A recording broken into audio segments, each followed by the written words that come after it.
మీ మోకాల నొప్పులకు ఎటువంటి సర్జరీ లేకుండా ఎపియాన్ పెయిన్ క్లినిక్ అందిస్తున్న అత్యాధునిక చికిత్స. సుమన్ టీవీ ప్రేక్షకులకి నమస్తే.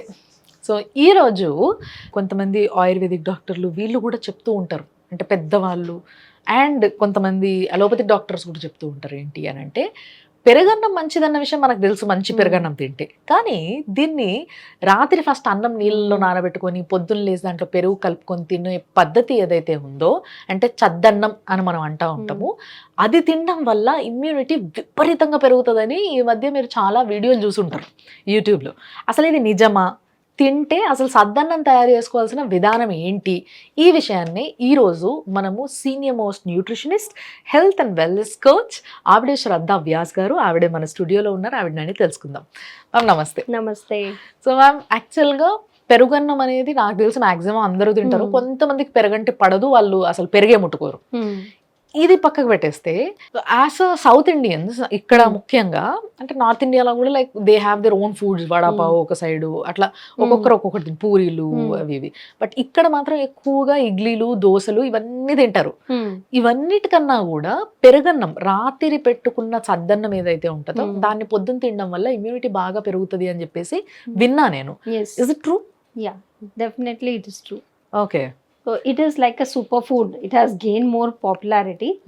ప్రోబయోటిక్ మన గట్ కి చాలా చాలా ఉపయోగపడుతుంది. రాత్రి రైస్ వాటర్లో పెడితే, ఓవర్ నైట్ సోక్ చేస్తే అన్ని మంచి బ్యాక్టీరియా ఇంకా కల్టివేట్ అవుతాయి, కల్చరింగ్ అవుతుంది. ఆ బ్యాక్టీరియా మరి మనం మార్నింగ్ ఎంటీ స్టమక్ తీసుకుంటే best. Don't drink tea or coffee, first eat this one. Okay. Empty stomach తీసుకుంటే మన గట్ లో మంచి బ్యాక్టీరియా కాలనీస్ పెరుగుతూ ఉంటాయి. So that is very very good for improving immunity. Okay. Immunity చాలా మందికి తెలియక ఏం చేస్తూ ఉంటారంటే, ఈ ఏదైతే సద్దన్నం ఉందో దీన్ని నైటే ప్రిపేర్ చేసి పెడతారు, లైక్ నైటే పెరుగు కలిపి పెట్టేసుకుంటారు. Is it right way or else water లో మాత్రమే పెట్టి పొద్దున పెరుగు యాడ్ చేసుకోవడం better? Better to add water only at night.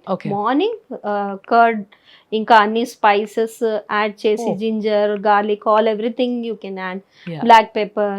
Some people also add pomegranate. That is also very good for the gut health. Okay. So you can add few pieces of pomegranate, curry leaves, ఇవన్నీ add చేసి మంచి తయారు చేసి తింటే అది best probiotic food.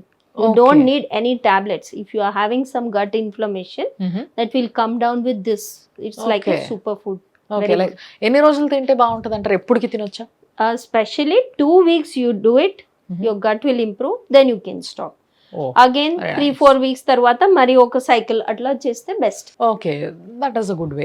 కానీ ఈ మధ్య ఇంకొకటి కూడా వస్తుంది మ్యామ్, మనం రెగ్యులర్ గా తాగే పాల నుంచి చేసుకునే పెరుగు బదులు, అంటే లైక్ ఆవు పాలు లేకపోతే గేదె పాల నుంచి పెరుగు పెట్టుకుంటాం మనం. అట్లా కాకుండా కోకోనట్ మిల్క్ తో పెరుగు చేసుకుంటే మీరు అంటున్న ఈ ప్రోబయోటిక్ వాల్యూస్ ఎక్కువగా ఉంటాయి అని అంటున్నారు. దాని గురించి ఏమంటారు మీరు? Actually coconut milk is a prebiotic. Probiotic అంటే హెల్దీ బ్యాక్టీరియా, ప్రీబయోటిక్ అంటే హెల్దీ బ్యాక్టీరియా ఫుడ్. అది ఆ ఫైబర్ ఉన్నదే ఆ బ్యాక్టీరియాకి ఫుడ్ లాగా కామ్ చేసి మరి ప్రీబయోటిక్ అవుతుంది. అందుకే coconut milk, cashew milk, almond milk ఇట్లాంటి మిల్క్ లో కూడా ఈ సేమ్ రెసిపీ తయారు చేస్తున్నారు. Specially useful for people with lactose intolerance. అంటే మిల్క్ సూట్ అవ్వదు, కర్డ్ డైజెస్ట్ అవ్వదు, వాళ్ళకి చాలా ఉపయోగపడుతుంది. ఓకే. మిగతా వాళ్ళైతే మామూలు పాలతో చేసేసుకోవచ్చు హ్యాపీగా, అవసరం లేదు వాళ్ళకి అవి. కానీ ఎక్కువ ఫైబర్ కావాలంటే ఆ మెథడ్ కూడా హెల్దీ. ఓకే. ఓకే. సో అది both are healthy. Yeah yeah. Now and then అది ఇది కూడా షిఫ్ట్ చేసుకోవచ్చు. You can shift that also. Okay.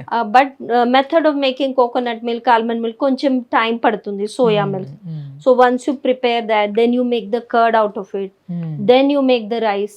అది ఒక టైం కన్జ్యూమింగ్ మెథడ్. ఇప్పుడు బిజీ లైఫ్ లో అది చేయాలంటే కష్టం. స్టోర్డ్ చేసుకోవచ్చు, కానీ స్టోర్ కంటే ఫ్రెష్లీ హోమ్ మేడ్ చేస్తేనే లాభం ఉంటుంది. కొంతమంది చాలా మంది ఏం చేస్తారు, ఇట్లా డబ్బాలు తెచ్చేసుకొని ఒక 10 days 15 days, కొన్ని పెరుగులు అయితే అసలు వ్యాలిడిటీ చూస్తే 1 month ఇది ఫ్రిడ్జ్ లో పెట్టుకొని తింటూ ఉంటారు. బట్ అది నాట్ సేఫ్, మీకు కూడా తెలిసే ఉంటుంది. కాబట్టి ఇంట్లో ఎప్పుడప్పుడు తోడేసుకొని హ్యాపీగా తినండి, అదే చాలా మంచిది. అండ్ ఇంకోటి మ్యామ్, కొంతమందికి పొద్దున రైస్ తినడం ఇష్టం ఉండదు. There are so many people like that, they don't like having rice in the mornings. So ఇలాంటి వాళ్ళు ఇంకేదైనా చేయొచ్చా? Actually one more method is rice kanji చేస్తారు, రైస్ డ్రింక్ లాగా చేస్తారు. ఎక్కువ కర్డ్ యాడ్ చేసి కొంచెం ఫిల్టర్ చేసి only the drink they can consume. గంజితోనే. సో మామూలుగా మనం రైస్ ఉడకబెట్టిన బాయిల్ చేసిన తర్వాత వంపే వాటర్ ఏవైతే ఉంటాయో that is called ganji. So ఆ గంజితోని స్టార్చ్ తోని చేసుకోవచ్చు. And there is an other ఇది కూడా మ్యామ్, లైక్ ఎట్లా అంటే కొంతమంది చెప్తుంటే విన్నా నేను, వి హ్యావ్ పోహా కదా, ఈ పోహాలో కూడా we have different kinds of pohas, red poha, white poha and all. దీంతో కూడా చేసుకోవచ్చా? Yeah, people who don't want rice, అంటే రైస్ లో కొంచెం బ్లోటింగ్, అసిడిటీ రావచ్చు, అప్పుడు poha you can replace rice with poha also. It's good. Same bacteria will develop, but poha is little bit processed compared to rice.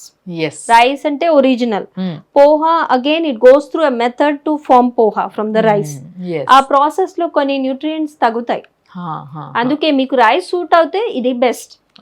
లేకుంటే పోహా కూడా చేయొచ్చు, అదర్వైజ్ ఆ గంజి తీసుకోండి, అది బెస్ట్. Okay okay. అండ్ మీ అందరికీ తెలుసు సూపర్ పాలిష్డ్ వైట్ రైస్ కి బదులుగా కొంచెం మంచి రైస్ తీసుకుంటే best. Unpolished and healthy fibre content ఎక్కువగా ఉన్న రైస్ అయితే మనందరికీ కూడా మంచిది, అంతే కదా ma'am? Correct. That's so nice, so nice. So thank you so much ma'am. Thank you.